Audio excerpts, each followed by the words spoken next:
உள்ள ஜோதிட அன்பர்களுக்கு மோசஸின் இனிய புத்தாண்டு நல்வாழ்த்துக்கள். இந்த ஆங்கில புத்தாண்டு பார்த்தீங்கன்னா வியாழக்கிழமை ரோகிணி நட்சத்திரம் பிறக்குது. ஸோ இந்த புத்தாண்டு எப்படி இருக்கும் அப்படின்றத சும்மா ஒரு அனலைஸ் பண்ணுவோம். ஏன்னா இந்த புத்தாண்டு பார்த்தீங்கன்னா 1/1/2026 இது மொத்த கூட்டுத்தொகை பார்த்தீங்கன்னு வச்சுக்கிங்களேன் 3ஆம் நம்பர். ஸோ இந்த வருடத்தோடைய கூட்டுத்தொகை பார்த்தீங்கன்னு வச்சுக்கிங்களேன் 1ஆம் நம்பர் 10 சூரியனோட ஆதிக்கம். இந்த வருடம் வந்து சூரியனோட ஆதிக்கத்திலும் குருவோட தன்மையிலும் இருக்கு. ஏன்னா இந்த 2 கிரகமே பார்த்தீங்கன்னா மிகுந்த வலிமையான கிரகங்கள். ஒன்று ஆன்மீகத்தில் மிக உச்சமானது, இன்னொன்று பார்த்தீங்கன்னா அரசியலில் உச்சம். ஸோ அப்போ இந்த அரசியலுக்கும் ஆன்மீகத்துக்கும் ஒரு மிகப்பெரிய ஒரு போட்டி என்பது இருக்கும். அதே போல் என்னன்னாக்கா அரசியல் ஆன்மீக அரசியல் என்பதும் இந்த காலகட்டத்தில் மக்கள்கிட்ட வந்து கொஞ்சம் சிறப்பாக இருக்கும்னு சொல்ல முடியும். அந்த ஆன்மீகத்தால் நிறைய பிரச்சனைகளும் அரசாங்கத்துக்கு இருக்கும். ஆன்மீகம் சார்ந்த விஷயங்களில் நிறைய குழப்பங்கள், தேவையற்ற பிரச்சனைகளும் இந்த காலகட்டத்தில் இருக்கக்கூடிய ஒரு காலகட்டமாக. ஏன்னா ரோகிணி நட்சத்திரம் சந்திரனோட நட்சத்திரம் சுயசாரத்தில் இந்த வருடம் பிறப்பதனால விவசாயம் என்பது இந்த காலகட்டத்தில் ரொம்ப சிறப்பாக இருக்குன்னு சொல்ல முடியும். விவசாயம் மிக சிறப்பாக இருக்கும். குறிப்பாக என்னென்னாக்கா குழந்தைகளோட நலனை பேணி காப்பதற்காக இல்லை குழந்தைகளோட வெல்ஃபேருக்காக புதிய சட்டங்கள் எல்லாமே வரும். இந்த காலகட்டத்தில் என்னென்னாக்கா அரசாங்கத்தில் பார்த்தீங்கன்னா அதுவும் என்ன மத்திய மாநில அரசாங்கம் இரண்டும் ஒன்று இணைந்து குழந்தைகளுடைய மேம்பாட்டுக்காக ஏதாவது ஸ்கீம்ஸ் குழந்தைகள் ஏற்கனவே ஜெயலலிதா அம்மா பீரியடில் தொட்டில் குழந்தை திட்டம் மாதிரி இந்த காலகட்டத்தில் குழந்தைகள் எதிர்கால நலன் பாதுகாப்புக்காக சில சட்டங்களை உருவாக்கக்கூடிய வாய்ப்புகள் இருக்கு. ஏன்னா காஸ்மெட்டிக் திங்ஸ்ல ஏதாவது ஒரு பிரச்சனைகளை சந்திச்சு காஸ்மெட்டிக் திங்ஸ்க்கு ஒரு ரெகுலேட்டர் ஆக்ட் ஏதாவது வரும். ஏன்னா நிறைய பார்த்தீங்கன்னா இந்த ரசாயன கலப்பால நிறைய பிரச்சனைகளை உருவாக்கக்கூடியது. அதனால என்னன்னாக்கா நிறைய பேருக்கு இந்த ஹியூமினிட்டி டெஃபிஷியன்சி வரக்கூடிய வாய்ப்பு இருக்கு. ரசாயன கலப்பால நிறைய பாடியில் பார்த்தீங்கன்னா விஷத்தன்மைகள் வந்து அதிகரிக்கக்கூடிய வாய்ப்பு. அதனால என்னன்னாக்கா இந்த காலகட்டத்தில் காஸ்மெட்டிக் திங்ஸ்ல கொஞ்சம் கவனம் தேவை. மருந்து சார்ந்த விஷயத்தில் அந்த ரசாயன கலப்புகள் அதிகமாக அந்த விஷத்தன்மை, அதாவது குறிப்பாக என்னன்னாக்கா அந்த ஹியூமினிட்டி சார்ந்த விஷயம் சொல்லுவாங்கள்ல, ஊட்டச்சத்து மருந்துகள் இல்லை நமக்கு இம்யூனிட்டி அதிகமாக்கக்கூடிய விஷயங்களில் பார்த்தீங்கன்னா ஏதாவது ஒரு ரசாயன கலப்பால் சில பாதிப்புகள் எல்லாமே உருவாகும். அதனால் அதை ரெகுலேட்டர் பண்ணக்கூடிய சில விஷயங்கள் குறிப்பாக தமிழ்நாட்டில் கண்டிப்பாக இந்த மருந்து கட்டுப்பாட்டுக்காக ஒரு வாரியம் இல்லை அதுக்கான ஒரு சிறப்பு விஷயங்கள் அமைவதற்கான வாய்ப்பு இருக்குது. மேலும் பார்த்தீங்கன்னா இந்த காலகட்டத்தில் என்னன்னாக்கா ஏதாவது ஒரு ரயில் விபத்துக்கள் மாதத்தில் பார்த்தீங்கன்னா ஒரு ஏப்ரல் மே மாதத்தில் ஏதாவது ஒரு ரயில் விபத்துக்கள் சந்திக்கிற வாய்ப்பு இருக்குது. ஸோ ட்ரெயினில் ஏதாவது ஒரு எலக்ட்ரிக்கல் ஃபயர் ஆக்சிடென்ட் இந்த மாதிரி ஏதாவது ஒரு நிகழ்வு வந்து இந்த காலகட்டத்தில் நடக்கும். அதனால் என்னென்னாக்கா ரயில்வே துறை இப்போவே வந்து அதுக்கான ஒரு முன்னெச்சரிக்கை. ஏன்னா அதிவேகமாக அதுவும் என்னென்னாக்கா அதிவேகமாக பயணிக்கக்கூடிய ரயிலில் தான் அந்த விபத்து என்பது ஏற்படும். ஸோ மேலும் என்னென்னாக்கா நிறைய இந்த காலத்தில் பிஸ்னஸ் முதலீடுகள் வரும். நிறைய பேர் இன்வெஸ்ட்மெண்ட் பண்ணுவாங்க. புதிய தொழில் முனைவோர் அதிகமாகுவாங்க இந்த காலகட்டத்தில். நிறைய பேர் எனக்கு தொழில் முனைவோர் பட்டியல்னா நிறைய பேர் வேலைக்கு போயிட்டு காட்டிலும் நம்ம ஒரு பிஸ்னஸ் பண்ணலாமான்ற எண்ணங்கள் வந்து இந்த காலகட்டத்தில் அதிகமாக இருக்கும்னு சொல்ல முடியும். தங்கம் வந்து விலை வந்து குறையவே குறையாது, விலை வந்து ஏறிக்கிட்டே தான். ஏன்னா தங்கத்தின் விலை ஏறுமுகமாக தான் இருக்கும். ஸோ அது கிரகங்களை காட்டிலும் என்னன்னாக்கா அது வந்து கமாடிட்டிக்குள்ளே போனதில் தங்கம் விலை ஏற்றம் தான் இருக்கும். ஸோ அதனால் தங்கத்தின் மேலே மக்களுக்கு ஈர்ப்பும் அதிகமாக தான் இருக்கும். ரியல் எஸ்டேட் துறை வந்து கொஞ்சம் நல்லா இருக்கும். ரியல் எஸ்டேட் துறையில் வந்து மத்திய மாநில அரசுகளுமே அதில் இருக்கக்கூடிய அந்த ரெஸ்ட்ரிக்ஷன்ஸை வந்து கொஞ்சம் குறைத்து இந்த கட்டுமான துறை ரியல் எஸ்டேட் துறையில் வந்து ஒரு வளர்ச்சியான ஒரு பாதை என்பது இருக்கும். டெக்னாலஜி வளர வளர அதை அழிக்கக்கூடிய ஆற்றல், அதனால் பிரச்சனைகளை மக்கள் சந்திக்கக்கூடிய விஷயமும் இருக்கும். பிரச்சனையும் இருக்குது டெக்னாலஜியில் பார்த்தீங்கன்னா நிறைய. ஏன்னா இப்போவே பார்த்தீங்கன்னா டெக்னாலஜியில் வந்து ஆதார் கார்டை கொடுத்தா ஆட்டையை போட்டுறாங்களே, அது மாதிரி வந்து வளர்ச்சியும் ஒரு சைடு இருக்கும். அதில் இருக்கக்கூடிய பிரச்சனைகளை கையாளுவதில் அரசாங்கம் வந்து ரொம்ப திணறும். ஸோ அதனால் ஏன்னா நிறைய இந்த ஏடிஎம் கார்டு ஹேக்கிங் இந்த மாதிரியான நிறைய இந்த ஃப்ராடு திங்ஸ் வந்து இன்னும் வளர்ச்சி அடையும். அதை கட்டுப்படுத்துவதற்கு அரசாங்கம் நிறைய ரெகுலேட்டரி போட்டாலும் ஆனால் அந்த விஷயங்களை கட்டுப்படுத்த முடியாமல் அரசு சார்ந்த துறை வந்து ஏதாவது ஒரு சுணக்கமான விஷயம் கண்டிப்பாக இருக்கும். ஆண் குழந்தைகளின் பிறப்பு விகிதம் கொஞ்சம் அதிகமாக இருக்கும். ஆண் குழந்தை குழந்தைகள் இந்த வருடத்தில் அதிகமாக பிறப்பாங்க. இந்த புத்தாண்டு என்பது மக்களுக்கு வந்து ஒரு வளர்ச்சியை கொடுத்தாலும் பொருளாதார புழக்கத்தை ஏற்படுத்தினாலும் எல்லாமே கடன் வாங்கி போகக்கூடிய விஷயமா தான் இருக்கு. ஸோ அதனால மக்கள் தங்களுடைய கையிருப்புக்கு ஏற்ற மாதிரி கடன் வாங்கி உங்களுடைய வாழ்க்கையை அமைச்சுக்குங்க. இந்த புத்தாண்டு ஒவ்வொரு ராசிக்கும் என்ன மாதிரியான பலன்களை கொடுக்க போகுதுன்றத ஒவ்வொரு ராசியை போவோம். வாங்க வீடியோக்குள்ள போகலாம். மகர ராசி அன்பர்களுக்கு மோசஸின் இனிய 2026 ஆங்கில புத்தாண்டு நல்வாழ்த்துக்கள். இந்த 2026 உங்கள் வாழ்க்கையில் எப்படி ஜொலிக்க போகுது இதாங்க பார்க்க போகிறோம். ஏன்னா ராசி அதிபதியான சனி பகவான் எங்கே இருக்கார்? 3ஆம் இடத்துல இருக்கார். ஸோ 3ஆம் இடம் என்னவே என்னக்கா வெற்றி, விஜயம், வீரியத்தை சொல்லக்கூடிய ஒரு பாவகம். இந்த காலகட்டத்தில் எல்லாம் சொல்லுவாங்க, இது தொட்டா பிரச்சனை, அது தொட்டா பிரச்சனை. எல்லா பிரச்சனையும் எதிர்த்து வெற்றி அடைய போகிறீங்க. இதை நாங்கள் சொல்கிறோம். எடுத்த முயற்சிகள் எல்லாமே வெற்றியை நோக்கிய முயற்சிகள். இவ்வளோ நாள் கொஞ்சம் சின்ன ஒரு ரிவர்ஸ், ஒரு எல்லாமே எடுத்த முயற்சியிலலாம் சின்ன ஒரு செட்பேக் ஆகிருக்கும். இப்போ அதெல்லாம் இல்லை. இருக்கிறது சனி பகவான் இருந்தாலும் இப்போ வேகம் வந்து ஜெட் வேகத்தில் போக போகிறீங்க. எடுத்த முயற்சிகள்லாம் குறிப்பாக எனக்கு நிறைய பேர் வீடு வாங்கணும், வண்டி வாங்கணும், இப்படி எடுத்த முயற்சிகள் எல்லாமே இந்த காலகட்டத்தில் நடக்க போதானா கண்டிப்பாக நடக்கும். இல்லை வாங்கக்கூடிய வீடு நிறைய பேர் என்ன பண்ணுவாங்க, வீட்டை இடித்து கட்டுறேன்னு சொல்லி நிறைய பேர் வீடை இடித்து கட்டக்கூடிய வாய்ப்புகள் எல்லாமே இருக்குது. அதே போல் என்னென்னாக்கா நிறைய பேர் புது வண்டியை விட்டு பழைய வண்டி வாங்கக்கூடிய வாய்ப்புகள் இருக்குது. மனசு பார்த்தீங்கன்னா இந்த காலகட்டத்தில் என்னென்னாக்கா இங்கேயாவது வெளியூர் போயிடலாமா, வேலையில் வந்து இந்த வேலை நமக்கு செட் ஆகலை, வேறு எங்கேயாவது போகலாமா, இல்லை வேறு ஏதாவது முதலீடு பண்ணலாமா இப்படின்னு சொல்லிட்டு மனம் ஏதாவது ஒரு விஷயங்கள் முதலீடு பண்ண துடித்து கொண்டே இருக்கும். இல்லை புதிய தொழிலை வந்து இன்னொரு பிரான்ச் ஓப்பன் பண்ணலாமா, இல்லை தொழில் முதலீடுகள் எல்லாமே அதிகப்படுத்தக்கூடிய வாய்ப்புகள் இந்த காலகட்டத்தில் உருவாகும்.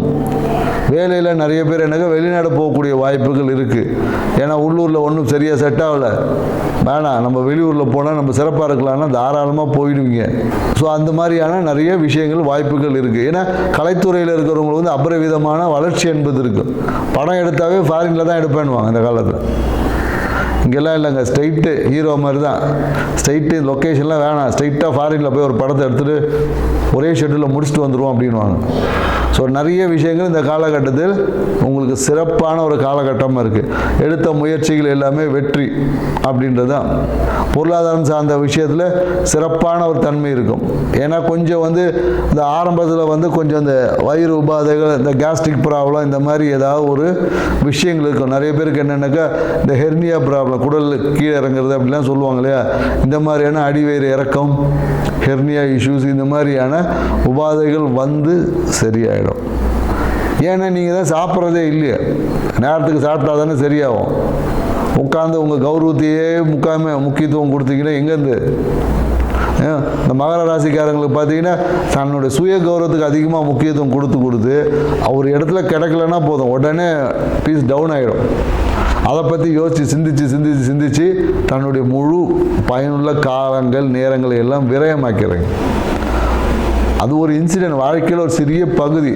கிடைக்கலையா போ, அடுத்த இதில் கிடைக்கணும், மூவ் பண்ணிட்டு போயிடணும்.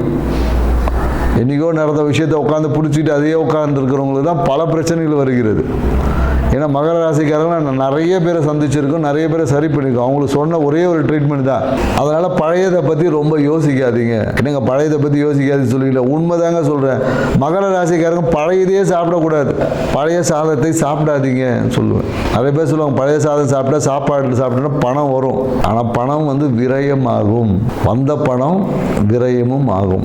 விரயங்களும் அதிகரிக்கிறதுக்கு வாய்ப்புகள் அதிகமாக இருக்குது. ஏன்னா நீங்கள் எப்போதும் என்னன்னாக்கா ஒரு ஃப்ரெஷ்ஷாக இருக்கணும். உங்கள் உடம்புல வந்து எப்போதும் என்ன பண்ணணும்னா செவ்வாயோட தன்மை அதிகமாக இருக்கணும். செவ்வாயோட தன்மை அதிகமாக அதிகமாக ரூல்ஸை போட்டுக்கிறாங்க. ஃபிட்னஸாக இருக்கணும், புரியுதுங்களா? ரூல்ஸை போட்டுட்டு என்னென்ன மகர ராசிக்காரர் நிறைய நான் இதை செய்ய மாட்டேன், நான் இப்படி தான் பண்ணுவேன், அப்படி தான் பண்ணுவேன் இருந்து டோட்டல் குடும்பத்தில் நிறைய குழப்பத்தை ஏற்படுத்துகிறாங்க. உங்களுக்கான புதிய சட்டங்களை நீங்கள் வகுத்து அதை உங்களாலேயே செய்ய முடியாமல் நிறைய பேர் மன அழுத்தத்தை அழுத்தத்தை ஏற்பட்டு வாழ்க்கையை இழக்கக்கூடிய வாய்ப்புகள் நிறைய பேருக்கு இருந்திருக்கு. இது எல்லாத்தையும் இந்த புத்தாண்டில் மாற்றிருங்கன்னு சொல்கிறேன், புரியுதுங்களா? இந்த புத்தாண்டை நீங்கள் மாற்றி அமைக்கக்கூடிய ஒரு ஆண்டாக இந்த ஆண்டு அமைச்சுக்குங்கன்னு சொல்கிறோம். ஸோ அப்படி அமைத்தீர்கள் என்றால் உங்கள் வாழ்க்கையில் நீங்கள் எதிர்பார்த்த உங்கள் கனவுகள் நிறைவேறக்கூடிய ஆண்டாக இருக்கும். தொழிலில் நீங்கள் மிகப்பெரிய ஒரு உச்சத்தை அடையக்கூடிய விஷயங்கள் இருக்கும். இல்லைன்னா என்ன பண்ணுவோம், போட்ட தொழிலில் வருமானம் வந்திருக்காது, இன்வெஸ்ட்மெண்ட் எல்லாமே பிளாக் ஆகிரும். ஏன்னா பெரும்பாலும் இவங்க என்னென்னாக்கா, நிறைய பேர் இந்த காலையில் மகர ராசிக்காரங்கள் என்னென்னாக்கா, நிறைய இந்த பட்டுப்புடவை கடை வைக்கலாமா, இல்லை கவர்மெண்ட் ஷாப் ஓப்பன் பண்ணுறது, இல்லைன்னா நிறைய இந்த அலங்கார பொருட்களை விற்பனை செய்யக்கூடிய விஷயங்களில் இந்த சென்ட்டு அப்படிலாம் சொல்லுவாங்களே, இதன் மேலே நாட்டம் அதிகமாக இருக்கும். அந்த வாசம் உங்களை வாழ்க்கையே வாசமாகக்கூடிய விஷயமா மாறிடும். அதை விட்டுட்டு நீங்கள் மனசில் உட்காந்து அவன் சரியில்லை இவன் சரியில்லை அப்படின்ற மாதிரி நாற்றமான உணர்வை வைத்துக் கொள்ளும் போது உங்கள் வாழ்க்கையும் நீங்களே ஃபில் பண்ணிக்கிங்க. ஏன்னா நியூ இயர் எதுவுமே என் வாயால் நான் சொல்ல விரும்பலை. ஸோ அதனால் இந்த காலகட்டத்தில் என்னென்னாக்கா, நிறைய பேருக்கு என்னக்கா கால் உபாதைகள் வரும். காலில் பார்த்தீங்கன்னா நரம்பு பிரச்சனை, இந்த மாதிரியான விஷயங்கள் இருக்குது. பணத்திற்காக எடுத்த முடியும். ஏன்னா பணத்தை கொண்டு பணத்தை நீங்கள் போட்ட முதலீடுகள் எல்லாமே வருமானத்தை பெருக்கக்கூடியதாக மாறப்போகுது. ஒரு பணத்தை போட்டிருப்பீங்க, அதுக்கு இன்னொரு பணம் குட்டி போடுற மாதிரி மயில் குட்டி போடுதோ இல்லையோ, உங்கள் கையில் இருக்க பணம் கண்டிப்பாக குட்டி போடும். அந்த மாதிரி பணத்தை பெருக்கக்கூடிய முயற்சிகள் எல்லாமே வெற்றி அடையும். அதே போல் நிறைய பேர் போட்டித் தேர்வுலாம் எழுதுவாங்க. ஸோ போட்டித் தேர்வு எழுதக்கூடிய மாணவர்கள் வந்து ரொம்ப கவனமாக எழுதணும். ஏன்னா போட்டித் தேர்வு எழுதும் போது நிறைய அந்த தூக்கமின்மேல் அவதிப்படும் போது நிறைய பேர் ஞாபகம் மறதியாரு, சரியான ஆன்சர்னு சொல்லிட்டு தப்பான ஆன்சரை டிக் பண்ணக்கூடிய வாய்ப்பெல்லாம் இருக்குது. ஸோ அதனால் ஏன்னா மனம் வந்து ஏதோ ஒரு விதத்தில் ஒரு குழப்பமாகவே இருக்கும். ஸோ அதனால் போட்டித் தேர்வு தயாராகக்கூடியவங்க நல்ல தூக்கத்தை வச்சுக்கோங்க. தூக்கத்தை நல்லா தூங்கி நல்லா படிக்கக்கூடியவர்கள் இலகுவாக போட்டித் தேர்வில் வெற்றியாளராக மாறுகிறார்கள். இதை நாம் நிறைய பேருக்கு பண்ணி கொடுத்துருக்கோம், செஞ்சோம், காமிச்சிருக்கோம். ஸோ அதனால் என்னாக்கா, தூங்காமல் படித்து பரீட்சையில் போய் தூங்கிறது, சரிங்களா? ஸோ இந்த மாதிரியான நிறைய பேர் நிகழ்வு நடக்குது. ஸோ படிக்கக்கூடிய நேரத்தில் படிங்க, தூங்கக்கூடிய நேரத்தில் தூங்குங்க, இயற்கையை புரிஞ்சுக்குங்க, வாழ்க்கை இன்னும் சிறப்பாக இருக்கும். இந்த புத்தாண்டு உங்கள் வாழ்க்கையில் மேலும் அபரிவிதமான நன்மைகள். ஏன்னா 8ல் வந்து கேது பகவான் இருந்து ஆழமான ஏதாவது ஒரு பிரச்சனையை போட்டு நோண்டிக்கிட்டே இருப்பார், புரியுதுங்களா? இந்த காலகட்டத்தில் என்னென்னாக்கா, குறிப்பாக நிறைய பேருக்கு இந்த பைல்ஸ் உபாதைகள்லாம் வரும். பைல்ஸ் பிரச்சனை, நிறைய பேர் பைல்ஸுக்காக சர்ஜரிலாம் பண்ணுவாங்க. ஏன்னா மனதில் ஒரு அழுத்தம் ஏற்பட்டு மூளையில் அது பாதிக்கும் போது தான் மூலம் என்கிற வருகிறது. அங்கே வந்து மனசை வந்து பிரிக்கிட்டு வர முடியல, அதனால் இங்கே பிரிக்கிக்கும், சரிங்களா? ஸோ அப்போ மூலம் சார்ந்த வியாதியால் அவதிவிடக்கூடிய வாய்ப்புகள் இருக்குது. ஸோ அதனால் சரியான உணவு முறை, தூக்கத்தை கையாளலாம். ஏன்னா அந்த மூலம் சரியானனாவே நீங்கள் தூங்கி ஆகணும். இல்லைன்னா ஹாஸ்பிட்டலில் படுக்க வச்சு தூங்க வைப்பாங்க, அவ்வளோதான். மாத்திரை கொடுத்து தூங்க வைப்பாங்க, அப்பா சரியாக போயிடும். ஸோ அதை நீங்களே தூங்கிட்டீங்கன்னா தானாக சரியாயிடும். இல்லைன்னா ஹாஸ்பிட்டலில் பில்லு போட்டு உங்களுக்கு தூங்க வைப்பாங்க. ஸோ எது என்பதை நீங்களே தீர்மானித்துக் கொள்ளுங்கள். அதே போல் என்னாக்கா, வாழ்க்கை துணை, எனக்கு ஏதாவது திருமணம் நடக்குமா அப்படின்னு இந்த காலகட்டத்தில் வெளியில் தேடி பாருங்கள். வெளிநாட்டு மாப்பிள்ளை இல்லை வெளியூர் மாப்பிள்ளை பொண்ணு என்பது அமையும். ஸோ அதனால் இந்த மாதிரியான விஷயங்கள் தேடி பாருங்கள். வெளியூர் வெளிநாட்டில் வாழ்க்கை துணை என்பது இந்த காலகட்டத்தில் அமையும். குறிப்பாக நிறைய பேருக்கு என்னென்னாக்கா, காதல் திருமணங்கள் நிறைய இருக்குது. மனம் விரும்பிய வாழ்க்கை என்பது இந்த காலகட்டத்தில் கண்டிப்பாக இருக்குது. அதாவது எனக்கு நிறைய பேருக்கு இந்த அப்பா வழி உறவில் திருமணம் நடப்பதற்கான வாய்ப்புகள் இருக்குது. அம்மா வழியில் தூரத்து உறவுகளில் ஏதாவது ஒரு வரன் என்பது இந்த காலகட்டத்தில் உங்களுக்கு அமையும். ஆனால் இந்த காலகட்டத்தில் என்னென்னாக்கா, ஏதாவது ஒரு கவர்மெண்ட் டேக்ஸ் இஷ்யூஸ், வரி கட்டல அது இல்லைன்னு சொல்லி ஏதாவது ஒரு பெனால்ட்டிக்காக கவர்மெண்ட்லேருந்து ஏதாவது ஒரு ஃபைன் போட்டுக்கிட்டே இருப்பான். ஸோ அதனால் என்னென்னாக்கா, நீங்கள் இந்த ஃபைனை சரி பண்ணணும், ஃபைன் என் வாழ்க்கையில் வரக்கூடாது, என் வாழ்க்கை ஃபைனாக இருக்கணும் அப்படின்னு நீங்கள் நினச்சிங்கன்னா என்ன பண்ணலான்னா, உங்களுக்கு எங்கேயாவது ஒரு ஹாஸ்பிட்டலில் இந்த சர்ஜரிக்காக இருப்பாங்க இல்லையா, அவங்களுக்கு வந்து போய் மருத்துவத்துக்காக ஏதாவது செலவு பண்ணுங்கள், சரிங்களா? மருத்துவ உதவிகள் செய்யலாம், அவங்களுக்கு போய் மருந்து வாங்கி கொடுக்கலாம். உங்கள் குடும்பத்திலே இருப்பாங்க, யாராவது கேட்பாங்க. குறிப்பாக என்னென்னாக்கா, உங்கள் வாழ்க்கை துணையோட குடும்பத்தில் இந்த மாதிரி பிரச்சனை இருக்கும்.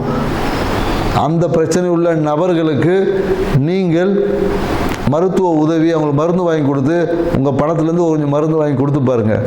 உங்கள் வாழ்க்கை மருந்தில்லா வாழ்க்கையாக மாறும். சரிங்களா? ஸோ இந்த விஷயத்தை செய்வதன் வழியாக உங்கள் இந்த 2026 புத்தாண்டு உங்கள் வாழ்க்கையில் நிறைய மகிழ்ச்சிகளையும் செல்வங்களையும் பெருகணும்னு சொல்லிட்டு உங்கள் அனைவரையும் வாழ்த்துதலை பகிர்ந்து மகிழ்கின்றோம். நன்றி, வணக்கம்.